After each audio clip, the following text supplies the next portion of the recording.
नमस्कार। दोपहर समाचार में आपका स्वागत है।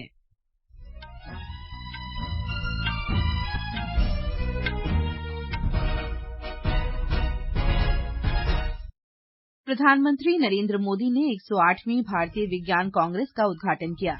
कहा, अगले 25 वर्षों में वैज्ञानिक समुदाय भारत को नई ऊंचाई हासिल करने में महत्वपूर्ण भूमिका निभाएगा। रक्षा मंत्री राजनाथ सिंह ने अरुणाचल प्रदेश में सियोम पुल के साथ 27 अन्य आधारभूत परियोजनाओं का भी उद्घाटन किया। राष्ट्रपति द्रौपदी मुर्मू ने जयपुर में संविधान उद्यान का उद्घाटन किया। उन्होंने भारतीय संविधान को जीवंत ग्रंथ बताया। उच्चतम न्यायालय ने कहा, किसी मंत्री द्वारा दिए गए बयान को अप्रत्यक्ष रूप से सरकार के लिए जिम्मेदार नहीं ठहराया जा सकता। और मुंबई में भारत और श्रीलंका के बीच पहला T20 अंतर्राष्ट्रीय क्रिकेट मैच आज शाम खेला जाएगा। दोपहर समाचार के साथ मैं फरहत नाज। प्रधानमंत्री नरेंद्र मोदी ने आज वीडियो कॉन्फ्रेंसिंग के माध्यम से 108वीं भारतीय विज्ञान कांग्रेस का उद्घाटन किया। 5 दिवसीय ये विज्ञान कांग्रेस महाराष्ट्र में राष्ट्र संत तुकादोजी महाराज नागपुर विश्वविद्यालय में आयोजित की गई है। इस अवसर पर अपने संबोधन में श्री मोदी ने कहा कि वैज्ञानिक समुदाय भारत को अगले 25 वर्ष में नई ऊंचाइयां हासिल करनी है। अगले 25 वर्षों में भारत जिस ऊंचाई पर होगा, उसमें भारत की वैज्ञानिक शक्ति की भूमिका बहुत महत्वपूर्ण होगी। साइंस में पैशन के साथ जब देश की सेवा का संकल्प जुड़ जाता है, तो नतीजे भी अभूतपूर्व आते हैं। मुझे विश्वास है, भारत की साइंटिफिक कम्युनिटी भारत को 21वीं सदी में वो मुकाम हासिल कराएगी जिसका वो हमेशा हकदार रहा है। प्रधानमंत्री ने कहा कि पीएचडी और स्टार्टअप की व्यवस्था में भारत शीर्ष 3 देशों में शामिल है। प्रधानमंत्री ने वैज्ञानिक समुदाय का आह्वान किया कि वे उन विषयों पर कार्य करें जो संपूर्ण मानवता और भारत की बढ़ती जरूरतों के लिए महत्वपूर्ण हैं। श्री मोदी ने कहा कि महिलाएं समाज और विज्ञान की प्रगति का प्रतिबिंब हैं। श्री मोदी ने कहा कि डेटा और प्रौद्योगिकी की मदद से भारत नई ऊंचाइयों पर जाएगा। 21वीं सदी के आज के भारत में हमारे पास 2 चीजें बहुतायन में है। पहली डेटा और दूसरी टेक्नोलॉजी। इन दोनों में भारत के साइंस को नई बुलंदियों पर पहुंचाने की ताकत है। डेटा एनालिसिस की फील्ड तेज रफ्तार से आगे बढ़ रही है। ये इंफॉर्मेशन को इनसाइट में और एनालिसिस को एक्शनेबल नॉलेज में बदलने में मदद करती है। वर्ष के सम्मेलन का विषय है महिला सशक्तिकरण के साथ सतत विकास के लिए विज्ञान और प्रौद्योगिकी। विज्ञान कांग्रेस में सतत विकास, महिला सशक्तिकरण और विज्ञान तथा प्रौद्योगिकी की भूमिका से जुड़े मुद्दों पर चर्चा होगी। विज्ञान और प्रौद्योगिकी के क्षेत्र में महिलाओं के योगदान पर एक विशेष कार्यक्रम का आयोजन किया जाएगा, जिसमें प्रख्यात महिला वैज्ञानिकों के व्याख्यान होंगे। रक्षा मंत्री राजनाथ सिंह ने आज अरुणाचल प्रदेश में सियोम पुल का उद्घाटन किया। साथ ही उन्होंने सीमा सड़क संगठन द्वारा पूरी की गई 27 आधारभूत परियोजनाओं का भी उद्घाटन किया। 724 करोड़ रुपए की लागत से तैयार इन परियोजनाओं से भारत की सीमा पर और विशेष रूप से लद्दाख से अरुणाचल तक चीन से लगी सीमा पर मूलभूत सुविधाओं का विस्तार किया जाएगा। इस अवसर पर श्री राजनाथ सिंह ने कहा कि नॉर्थ ईस्ट रीजन न केवल हमारे देश के समग्र विकास के साथ साथ ईस्ट एशिया के साथ हमारे संबंधों को अधिक मजबूत करेगा।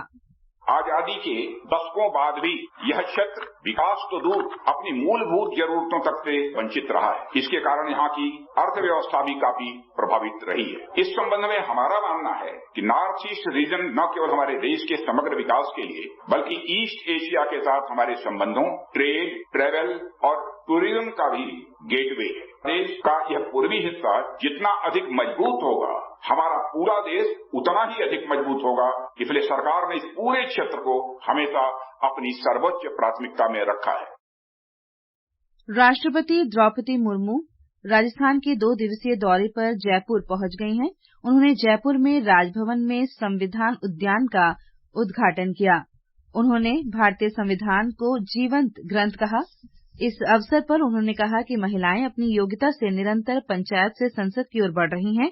उन्होंने कहा कि ये भी एक रिकॉर्ड है कि पहली बार देश की संसद में 100 से अधिक महिलाएं हैं।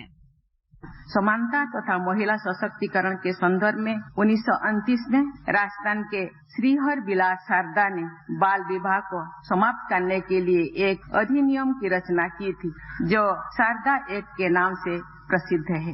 इस प्रकार राजस्थान का इतिहास महिलाओं की गरिमा और सशक्तिकरण का इतिहास भी है। राष्ट्रपति मुर्मू ने भारतीय संविधान को गतिशील दस्तावेज बताया। वे राजस्थान में सौर ऊर्जा मंडलों की वितरण प्रणाली का वर्चुअल माध्यम से उद्घाटन करेंगी और 1000 मेगावाट की बीकानेर सौर ऊर्जा परियोजना की आधारशिला रखेंगी। राष्ट्रपति ब्रह्म कुमारी द्वारा आयोजित राष्ट्रीय अभियान आध्यात्मिक शक्ति से उभरता भारत में भी सम्मिलित होंगी। राष्ट्रपति मुर्मू राजस्थान के पाली में कल से शुरू हो रहे भारत स्काउट्स एंड गाइड्स के 18वें राष्ट्रीय समागम का भी उद्घाटन करेंगी। भारतीय विशिष्ट पहचान प्राधिकरण UIDAI ने लोगों को परिवार के मुखिया की सहमति से आधार में अपना पता ऑनलाइन अपडेट करने की एक विशेष सुविधा की शुरुआत की है।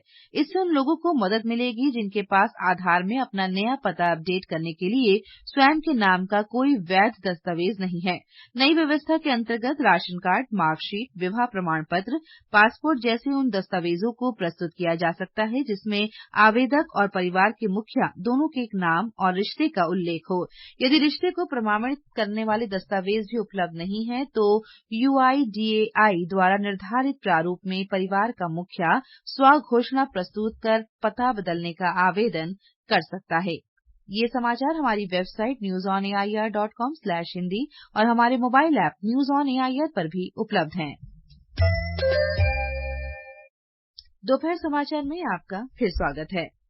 उच्चतम न्यायालय ने कहा है कि किसी मंत्री के बयान को परोक्ष रूप से भी सरकार का बयान नहीं कहा जा सकता, चाहे सामूहिक जिम्मेदारी के सिद्धांत हो या फिर कोई भी सिद्धांत क्यों न लागू किया जाए। 5 सदस्यों की संवैधानिक पीठ ने कहा कि संविधान के अनुच्छेद 19(2) के अंतर्गत निर्धारित प्रतिबंधों को छोड़कर किसी भी नागरिक की स्वतंत्र अभिव्यक्ति के अधिकार पर कोई अन्य प्रतिबंध नहीं लगाया जा सकता। भारतीय जनता पार्टी ने भारत और चीन के सीमा विवाद की तुलना रूस यूक्रेन संघर्ष से करने पर कांग्रेस नेता राहुल गांधी की कड़ी निंदा की है। नई दिल्ली में मीडिया से बात करते हुए पार्टी प्रवक्ता सुधांशु त्रिवेदी ने राहुल गांधी पर भारतीय सेना और देशवासियों के सम्मान को चोट पहुंचाने का आरोप लगाया। श्री त्रिवेदी ने कहा कि भारत जोड़ो यात्रा के बाद राहुल गांधी और भ्रमित हो गए हैं। भ्रमण करते करते भारत का भ्रम की ओर शिकार हो गए और मुझे ऐसा लग रहा है, बहुत स्वाभाविक भी है, कि वो जिस प्रकार से केरल में बीफ पार्टी वालों के साथ, तो तमिलनाडु में भारत माता को अपवित्र मानने वालों के साथ, तो महाराष्ट्र में सावरकर जी के विरुद्ध, तो गुजरात के विरुद्ध जो लोग रहे थे ऐसे ही गांधीयंस विद्गन कहने वालों के साथ रहेंगे तो मानी हुई बात है, भ्रम तो बढ़ेगा ही। तो मुझे तो ऐसा लगता है वो भारी विभ्रम के शिकार हो गए हैं। इससे पहले एक भेंट वार्ता में राहुल गांधी ने सरकार की विदेश नीति को लेकर सवाल उठाए थे। केंद्रीय शिक्षा मंत्री धर्मेंद्र प्रधान ने कहा है कि G20 की भारत की अध्यक्षता वैश्विक समुदाय के समक्ष देश की समृद्ध विचारधारा और विरासत को प्रदर्शित करने का एक अवसर है। श्री प्रधान ने ओडिशा की राजधानी भुवनेश्वर में आयोजित राष्ट्रीय कला उत्सव में शिक्षाविदों, शिक्षकों और छात्रों की एक सभा को आज संबोधित किया। नई शिक्षा नीति 2020 के समावेशी लक्ष्यों पर जोर देते हुए शिक्षा मंत्री ने कहा कि नई नीति का उद्देश्य छात्रों को वैश्विक नागरिक बनने में मदद करना है। वर्ष 2023 को विश्व स्तर पर अंतर्राष्ट्रीय मोटा अनाज वर्ष के रूप में मनाया जा रहा है। इसका प्रस्ताव भारत ने दिया था और संयुक्त राष्ट्र महासभा ने इसका अनुमोदन किया था। भारत के इस प्रस्ताव को संयुक्त राष्ट्र महासभा ने 5 मार्च 2021 को अपनी स्वीकृति दी थी। इसका उद्देश्य विश्व स्तर पर मोटे अनाज के उत्पादन और खपत के प्रति जागरूकता पैदा करना है।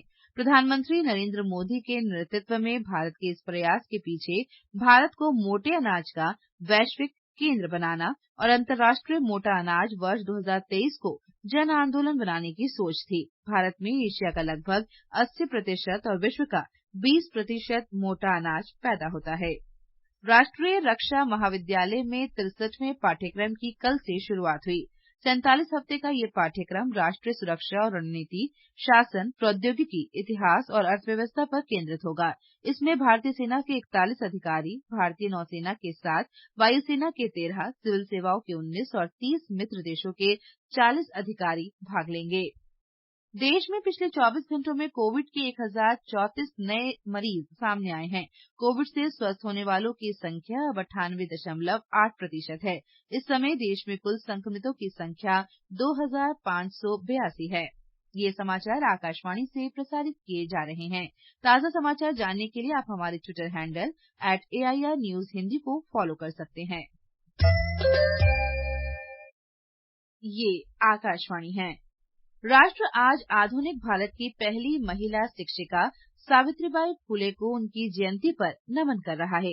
उनका जन्म 3 जनवरी 1831 को महाराष्ट्र के नायगांव में हुआ था।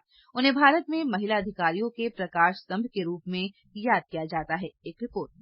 1840 में मात्र 9 वर्ष की उम्र में उनका विवाह ज्योतिराव फुले से हुआ। सीखने की उनकी ललक से प्रभावित होकर ज्योतिराव ने सावित्रीबाई को पढ़ना लिखना सिखाया। उन्होंने शिक्षक का प्रशिक्षण लिया और 1847 में एक योग्य शिक्षिका बन गईं। देश में महिलाओं की स्थिति को बदलने के लिए सावित्रीबाई ने ज्योतिराव के साथ मिलकर 1848 में पुणे में एक बालिका विद्यालय की स्थापना की। विधवाओं के प्रति सहानुभूति रखते हुए उनके उत्थान के लिए सावित्रीबाई ने 1864 में एक आश्रय की स्थापना की। 10 मार्च 1897 को सावित्रीबाई फुले ने अंतिम सांस ली। सावित्रीबाई का जीवन और कार्य भारतीय समाज में सामाजिक सुधार और महिला सशक्तिकरण का एक उदाहरण है। समाचार कक्ष से देवेंद्र त्रिपाठी। प्रधानमंत्री नरेंद्र मोदी, गृह मंत्री अमित शाह और सूचना तथा प्रसारण मंत्री अनुराग सिंह ठाकुर ने देश की प्रथम महिला शिक्षक सावित्रीबाई फुले को श्रद्धांजलि अर्पित की है। प्रधानमंत्री ने कहा कि वे भारत की अजय नारी शक्ति की प्रतीक हैं। गृह मंत्री ने महिलाओं की शिक्षा और उनके सशक्तिकरण के प्रति सावित्रीबाई फुले के समर्पण को अद्भुत बताया। सूचना तथा प्रसारण मंत्री ने कहा कि देश के पहले बालिका विद्यालय की नींव रखने में उनकी भूमिका अहम थी। प्रधानमंत्री नरेंद्र मोदी ने रानी वेलु नाचियार को आज उनकी जयंती पर श्रद्धांजलि अर्पित की है। एक संदेश में श्री मोदी ने कहा कि रानी वेलु नाचियार लोगों के लिए न्याय सुनिश्चित करने में अग्रणी थीं। लद्दाख की विशिष्ट संस्कृति, भाषा और रोजगार के संरक्षण के लिए केंद्र सरकार ने एक उच्चाधिकार समिति का गठन किया है। एक रिपोर्ट। इस समिति में 17 सदस्य होंगे, जिसकी अध्यक्षता गृह राज्य मंत्री नित्यानंद राय करेंगे। उच्चाधिकारी समिति में लद्दाख के उप राज्यपाल आर.के. माथुर, सांसद जामयांग त्सेरिंग नामग्याल, लेह और कारगिल पर्वतीय परिषदों के अध्यक्ष, लेह कारगिल शीर्ष निकाय के प्रतिनिधि, कारगिल डेमोक्रेटिक अलायंस और गृह मंत्रालय के मनोनीत अधिकारी शामिल हैं। समिति लद्दाख की भौगोलिक स्थिति और सामरिक महत्व को देखते हुए वहाँ की संस्कृति और भाषा के संरक्षण पर चर्चा करेगी।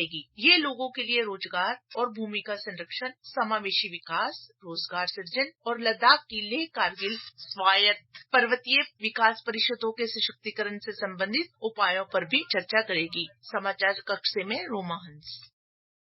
देश में हाथ से बुनी 75 किस्म की साड़ियों का उत्सव साड़ी महोत्सव विरासत का दूसरा चरण आज से नई दिल्ली के हथकरघा हाट जनपथ में आयोजित किया गया है। इस उत्सव का आयोजन कपड़ा मंत्रालय कर रहा है। ये प्रतिदिन सवेरे 11 बजे से रात 8 बजे तक खुला रहेगा। बिहार में कड़ाके की ठंड के कारण सहरसा, सुपौल और दरभंगा सहित राज्य के सभी सरकारी और निजी स्कूलों में 8वीं कक्षा तक की शैक्षणिक गतिविधियां 7 जनवरी तक स्थगित कर दी गई हैं। पटना में 10वीं तक की कक्षाएं स्थगित रहेंगी। घने कोहरे के कारण रेल, सड़क और हवाई यातायात पर असर पड़ा है। और खेलों में भारत और श्रीलंका के बीच पहला T20 क्रिकेट मैच आज शाम 7 बजे से मुंबई के वानखेड़े स्टेडियम में खेला जाएगा। भारतीय टीम का नेतृत्व हार्दिक पांड्या करेंगे। नियमित कप्तान रोहित शर्मा चोट के कारण उपलब्ध नहीं हैं। और अंत में मुख्य समाचार एक बार फिर। प्रधानमंत्री नरेंद्र मोदी ने 108वीं भारतीय विज्ञान कांग्रेस का उद्घाटन किया। कहा, अगले 25 वर्षों में वैज्ञानिक समुदाय भारत को नई ऊंचाई हासिल करने में महत्वपूर्ण भूमिका निभाएगा। रक्षा मंत्री राजनाथ सिंह ने अरुणाचल प्रदेश में सियोम पुल के साथ 27 अन्य आधारभूत परियोजनाओं का भी उद्घाटन किया। राष्ट्रपति द्रौपदी मुर्मू ने जयपुर में संविधान उद्यान का उद्घाटन किया। उन्होंने भारतीय संविधान को जीवंत ग्रंथ बताया। उच्चतम न्यायालय ने कहा, किसी मंत्री द्वारा दिए गए बयान को अप्रत्यक्ष रूप से सरकार के लिए जिम्मेदार नहीं ठहराया जा सकता। और मुंबई में भारत और श्रीलंका के बीच पहला T20 अंतर्राष्ट्रीय क्रिकेट मैच आज शाम खेला जाएगा। इसके साथ ही दोपहर समाचार का ये अंक समाप्त हुआ। नमस्कार।